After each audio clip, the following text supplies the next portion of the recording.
Hello, I'm Callum Crell and welcome to this week's edition of Kicktalk Reboot. In this week's programme we centre in on the Stagecoach First Division as Thistle, chasing their first win, take on Kirkintilloch Rob Roy, and likewise winless Irvine Vics take on Kilsyth. And now it's on to the classifieds. Stagecoach West of Scotland League Super League Premier Division. Clydebank 1, Athley 1, Beath 4, Troon 4, Kilbirnie 3, Meadow 5, Petershill 1, Hulford 1, Shorts Bonaccord 1, Cumnock 2. West of Scotland League First Division, Ardea 4, Thornywood 3, Cumbernauld 1, Yoker 3, Irvine Vics 1, Kilsyth 1, Thistle 0, Robroy 1, Maybole 1, Greenock 3, Neilston 0, Shettleston 1, Rutherglen 0, Pollock 2. And the Stagecoach Ayrshire District League, Rye 3, Govan 0, Darvel 5, Salcoats 1, Kilwinning 10, Craigmark 0, Lugar 4, Anbank 2, Muirkirk 0, Kellow 6, Whitlets 2, Winton Rovers 2. Central District First, Ashfield 0, Bellshill 3, Carluke 1, Larkhall 2, Lanark United 2, Mayhill 4, Renfrew 4, Benbub 0, St Anthony's 2, Dunnypace 0, Vale of Clyde 0, Blantyre 3, Wishaw 1, Lesmahagle 1. And Stagecoach Central District Second, East Kilbride 1, Rossvale 2, Glasgow Pershire 1, Cambuslang Rangers 3, Forth Wanderers 4, St Rochs 2, Port Glasgow Juniors 7, Newmains United 0, and Vale of Leven 3, Royal Albert 2.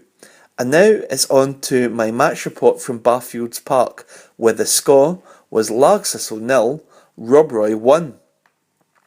Lags were hoping their luck was going to change, but didn't bet on coming up against a top-class keeper who pulled off an extraordinary triple save to deny the Barfields men. Rob Roy started strongly, and Barry McLaughlin for Lags was yellow-carded for an early foul as keeper Grant Weir had to punch away Upton's curling free kick from the left-hand side. Kirky moved ahead though on 11 minutes after a ball into the box found Tiffany, who made no mistake with a low drive from 6 yards. But Thistle manager Sandy McLean was furious that a foul hadn't been awarded to Lags defender Craig Little, who received follow-up treatment. Rob Roy should have been 2 up though on 31 minutes as Duff on the left pulled the ball back for Tiffany, who found space but skied his effort over the bar from 10 yards. The goal was gaping. Lags had really not been in the game up to this point, but they were beginning to make some inroads as half-time approached, and Ewan Lindsay was particularly unlucky to see his thunderous low drive rebound off the left post after a Lags corner was cleared. A speculative James Marks overhead kick from a long throw by Fisher flashed wide of the right-hand post, and then the half-time whistle sounded, so 1-0 Rob Roy. Early in the second half, Lags had their tails up, and Marks scampered through, only for the offside flag to be raised, but Jonathan Murdoch dived low to his left to make a sprawling save. Tiffany then rounded Weir at the other end to net, but the flag was raised yet again. And on 58 minutes, Marks took the ball round the D and past defenders to fire in a fantastic pile driver to the top right hand corner. Lags fans thought this was it for them, but Jonathan Murdoch was there for a fantastic save, diving to his top right to push it away. Craig Little responded. He rushed in at the far post and fired in twice, but Murdoch again made 2 excellent saves.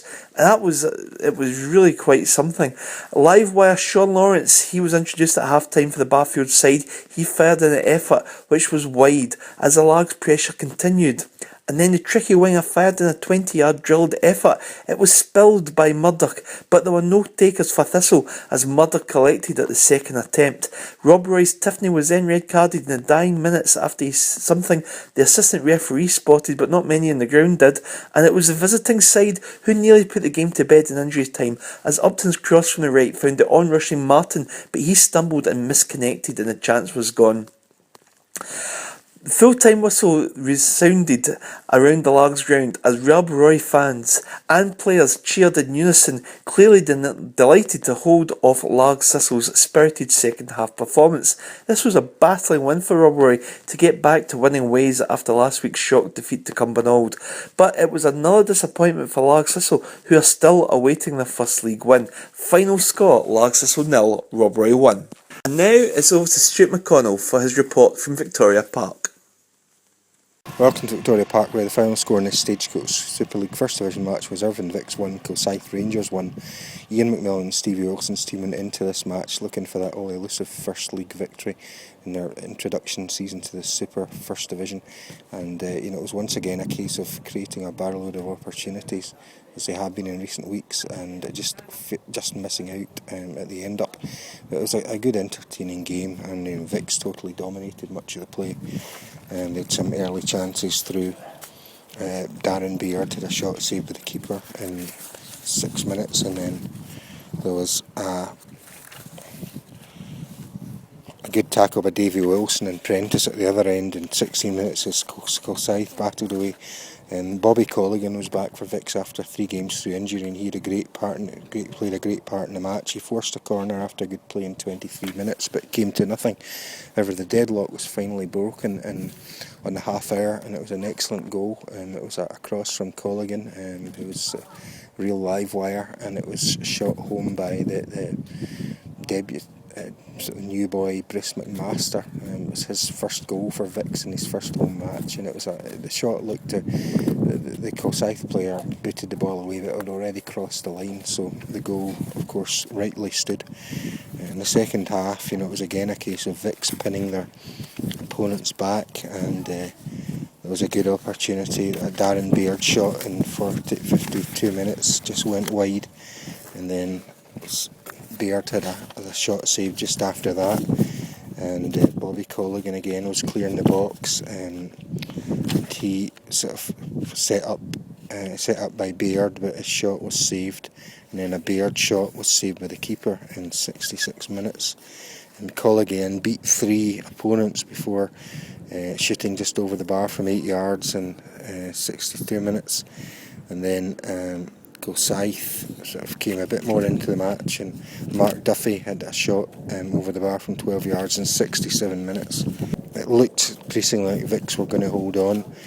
Beard had a shot blocked, should have scored in 76 minutes.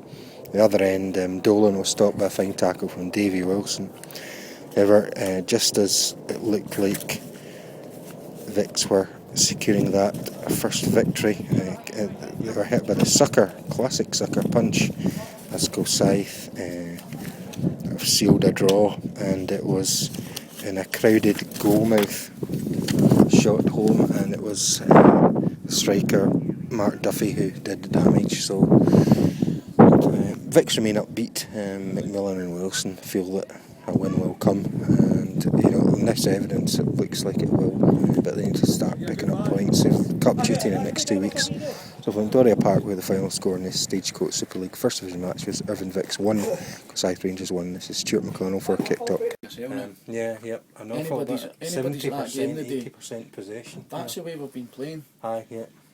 But these teams up in this league are going to get that wee chance somewhere along the line. We've missed umpteen opportunities, but we take 3 or 4. It's, you can't deny us that. We've destroyed them. Absolutely destroyed them. It must feel maybe like a defeat in a way, or does it, or not? In some respects it does. But we're on the right road. We'd rather concentrate on the positives. And the positives are, there's nothing wrong with the way we're playing. We just need that end product. And once that comes, the wins will start following after that. It was good Bruce McMaster scored that. Bruce getting his first goal for the club was good as well. But it's good having Bobby Colligan back in as well. It kicked off the line, but it already crossed the line. But Bobby, I was going to say Bobby Colligan, I thought it had a great game. Getting Bobby was he back from how long was he out again? He was out for a few weeks. An injury. He missed the last 3 or games 5, or whatever. He had a suspension at the start of of the season. That's right. And then through an injury. Was it? It was an arm injury. It looks as if he'd never been away. Well, it's good to try and get the squad back Darren together Beard again. as well. I thought. Beardy back in as well. So It's just good to try and get the squad back together again and get it settled. The next couple of weeks we want to try and get the squad settled down. But we're on the right road. We've got nothing to worry about performance-wise. It's just taking the chances. That's the major thing. And do you think maybe the kind of heads go down if they don't take them, or are they still quite positive? You've seen it for yourself there, Stuart. Did the heads go down, or did they go and make another chance? They went and made another chance. So no, the heads are far from down. Disappointment, frustration, but the way we're playing, it's... I mean, you we played can't them have off any the park complaints. in We terms played of them off the park, you're performance, right. And that's your words, no mine. I know, and you're neutral. Totally. So, dominated. I mean, the heads are there's still always up. a danger, wasn't a sucker Always punch with a a danger one-goal when you lead. don't get the second goal. In this league, you get hit with that sucker. In this league, you can't keep teams out for 90 minutes. They'll get a half chance of some sort, or deflection or something. You know what's going to come. You're hoping that you go and get the second goal to just put the game to bed. And if we went and got the second goal, we could have went on 3, 4, 5. Do you know what I mean? And I don't think anybody could have grudged us that the way we played. The amount of chances we've created. No, I mean, overall, it's a good start in the sense of you just trying to get some points and more points. It's just building momentum. As I said, team selection to settle, building that momentum. I heard Lags were losing. I don't know if that's maybe the way it finished. They were 1 down. So. Who were they playing? Rob Roy. That was up at Rob Roy. See, to be honest, Stuart, we're not looking at other teams.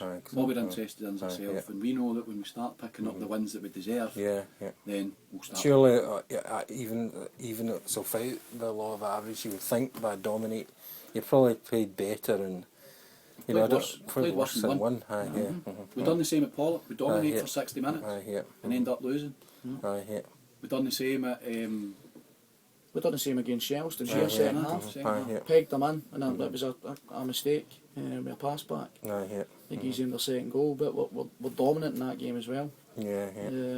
So it's a break from the league next next couple of weeks and into the Cup in Blantyre Saturday now. They're a side that I think they beat you in the... No, you beat them in evening time. So they'll be looking for revenge. And they've started the season well, getting to the final of the sectional cup. You did okay in the West last year, not go through a couple of rounds. Troon beat us. Troon beat us down here in penalties. That was near Christmas time, was it not? I think it was. That would be December. Kelly before that. We're looking forward. Don't get me wrong, we're looking forward to the cup runs as well. And then after that, getting into the Scottish as well. So it's a wee change for us. How do you see Blantyre? They're a very hard working side. They were the same when they've just come up, haven't they? They came up. But no, they'll they get the Central first, isn't it? I think. But no, they'll fight for everything as well. They're a good side. A hard working side. And how are the guys? Are they just saying, well, okay, we'll get on with it? And do you think they're still quite positive? Our players. They seem that way. Yeah, they're disappointed now. Which we would hope. But we'll get them in on Monday. And once they sit, I mean, they all know that we should win that game at the park. So the disappointment is that we didn't do that. They know that they're losing confidence and their heads are dropping. We'll get them in on Monday. I don't know if you know who your next league game's against. You probably don't yet. We'll get 2 good training sessions and we'll build for Saturday again. And if they give us the same performance again, we can't have any. I thought as well at the back, and I was very impressed with Davy. Wilson, is it? We don't like highlighting individuals, Stuart. We played really, really well as a team today. We were solid defensively. We dominated the middle of the park. We created loads of chances up front. So hopefully a win will come if you can just get that first win. We're on the right road. A wee bit of luck just to get the first 3 points, and then it'll take off for us. So there's no doom and gloom here. We totally believe in what's happening. So do the players. The club's on a high, so we're not far away. Thanks very much, Stuart McConnell there. And now it's on to the goal scorers roundup. There were goals galore in the Gaelic Valley today. First at Kilbirnie, where it finished 5-3 to Irvine Meadow. A Malone hat-trick for Laid's side was not enough, as doubles from Dees and Hall and a strike from Mark Thompson was enough to put Meadow top of the table tonight with 15 points. And it was 4-4 between Beath and Troon, and Andy Reid double, Christie and McEwen got the goals for the Gaelic Valley side. Troon had been leading 3-2 at half time. Petershill were pipped to victory by a 70th minute equaliser by Keane of Halford. The Peasy had taken the lead though through long-serving striker McGladrigan, and 10-man Athley were 1-0 up in Clydebank until the 90th minute when Gold equalised for the Bankies, who are still at foot of the Premier Division. Winters and Mackenzie were the second half scorers as Pollock continue their good form. They are top of the Stagecoach First Division this week.